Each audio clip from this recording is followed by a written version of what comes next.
Hey everybody, what's up? It's Ian Harris here again, back with some more of those pesky libtard facts. I've been trying to keep it positive, but I haven't been able to. I apologize. I'm going to now today. I want to pep rally, pep talk for my black friends. I want to talk about the importance of this election. So a lot of you guys know my podcast partner, Ty Barnett and I, so Critical and Thinking Podcast. Please check it out, like, subscribe, etc. We do it every Friday at noon here on Facebook, and then it goes up on all the podcast sites, iTunes, Stitcher, blah, blah, blah, blah, blah. Anyways, Ty and I talk about this all the time, getting people motivated to vote. Here's the thing. I have a lot of people who are a lot of friends all across every race, creed, religion, whatever, that don't vote. They're like, I don't vote. Yeah, it doesn't do any good. Doesn't do any good to vote. Your vote doesn't count. It's all rigged. Blah, blah, blah, blah, blah. Please stop. It's just crazy. It's nonsense. Your vote does count. You know how I know your vote counts? Because they keep trying to stop you from voting. The Republicans have tried every effort they can. What do you think the voter ID laws are about? Don't let them fool you that the voter ID laws are about trying to protect the integrity of the bullshit. Your ID, they know who you are. You have to present ID when you get registered. You have to present a place of residence, and it's all recorded. They know who you are when you're 18. They know where you're at. And when you show up to vote, they cross you off the list. And if a second person showed up with your same name, it would be a red flag, and they would delete that vote. Then you would have to show ID. And most places are showing ID anyway. The fact is, what they're trying to do with voter ID laws is stop you from voting, and specifically stop black people from voting. Because what they do is they go to the rural areas, black rural areas like Alabama and places like this, where they're very poor. And a lot of them have been voting for years. And they're trying to change what a lot of them are older people that don't have a specific type of ID. They don't drive. They don't have a driver's license. And they have closed. This is a historical fact. You can look it up. They've closed DMVs around their area. So they're like 50 miles away as the nearest DMV. And in order to get the exact license they want you to have, you have to get it at a DMV. So now they're expecting these old people who've been living in the same place forever to find a way to go 50 miles and wait in line at the DMV so they can get a new type of ID to do something they've been doing their whole lives without incident. So to say it's not racist is nonsense. And to say that it's not voter suppression is nonsense. They're trying to suppress votes, and they're specifically trying to suppress black votes. And here's why. Black people are 13% of the population, which isn't that much. But when you look at the fact that the majority of the country is split, it's Democrats, people on the left, make up about 60% of the voting base. 60%. We don't turn out to vote, which is why races are always so close. Something, I don't have the exact number off the top of my head, but it is in the high 90s of black people vote Democrat. It's 95%, something like that. The do vote Democrat. So of that 60%, like 20% of that is the black vote. So when you turn out, we saw with Obama, when the black vote turns out, the Democrats or the left win every single time. Whomever the black vote turns out for wins.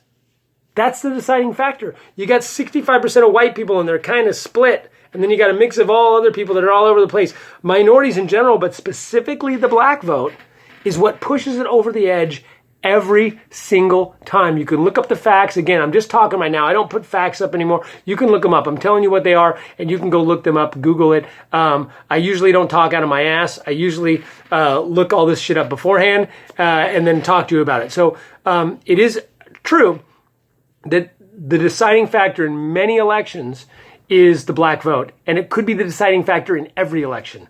And the other thing is, you should want to vote. I mean, you want change.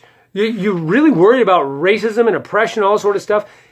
But yet you would be oppressing yourself by not voting. This is your chance to do something. Put people in power that at least kind of align with your and my views and our ethics and our principles. right? That's what we're trying to do here. You want this country to be better, like I do. You want racism or at least racist laws to go away. You want to move in a direction that is better for your interests. Then vote. And vote left, because you can see what happens on the right. We can see the racism and the shit that comes out of these right-wing people's mouths, like Donald Trump. They don't care about you. In fact, they do care about you. They care about getting rid of you. Who are the people that want the white race and all? It's not the left. When you go out and vote, you're stopping them from passing laws. You want laws about. We all want police reform. Where's that coming from? It has to come from the top. It has to come from the legislatures.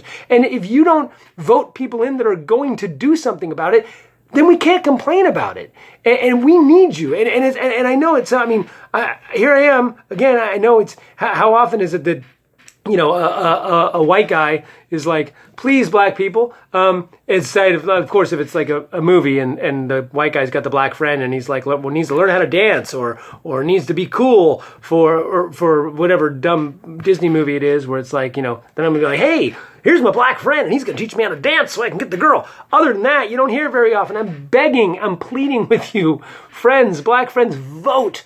Register if you're not already. Your voice matters. It matters more than mine. And I'm not saying that from a position of like you're more important than me. I'm saying or anything. I'm just saying that your voice is what drives elections. It really is. Think about this. At one point, 3/5. You were only 3/5 of a vote. Can you believe that? That there was a point in time where you were 3/5. Okay? Women, talking to you too. You weren't allowed to vote either for a long time. Even after black people were allowed to vote, you weren't allowed to vote. So the point is that you have this power. And the reason they don't want you to vote, the reason they have 3/5 is because they know that you have this power. And the reason that you can all vote now is because people voted for people who wanted to change the laws. And we voted those people in and they changed the laws. And protesting and all that stuff helped, but it really helps when you vote for people who listen to our voice and change the laws based on it. Right now, we're protesting, and they don't care because the people involved, the people in power, don't care about your voice. So we need to vote people in who do care about your voice. And I'm not saying all of them. I'm saying the Trumps and those people, the McConnells, they don't care about your voice. We need to vote in more people who do care about your voice. Then when we speak, it will be heard. But that won't happen unless we get them into power. And that won't happen unless we all go and vote. So please, I'm begging of you, anyone, by the way, you could be a Bernie bro, I know you don't like that word, Bernie or bust, whatever. Black people, women, anyone out there, minority, anyone out there who's like, hey man, I feel oppressed, I feel subjugated, I feel like I'm not being heard. Yeah, then vote. Okay? And it won't always work. Sometimes you'll vote and you'll lose. I've voted and lost many times. In the last election I voted and my guy didn't win. But you know what? I can't be discouraged. I have to keep voting because eventually we will get in people and we will keep voting for the people we want, and slow pressure. Like I always say, it's like evolution. It's time and pressure. We keep pushing to the direction we want by putting in people we want. When they don't do what we want, we vote them out, and we put in people we want, and we keep pushing, and time and pressure over time will eventually get change, evolution, and that's what we want. Thank you very much. See you all Election Day. Please, you can mail in your vote. You can drop in the thing. You can go in person. Whatever you got to do. If you need help, ask me. I'll show you where the registration is. Thank you all very much. And subscribe, like, whatever, YouTube, Facebook, all that sort of stuff. Comedian Ian Harris. Critical and Thinking Podcast with Ty Barnett and Ian Harris. Thanks.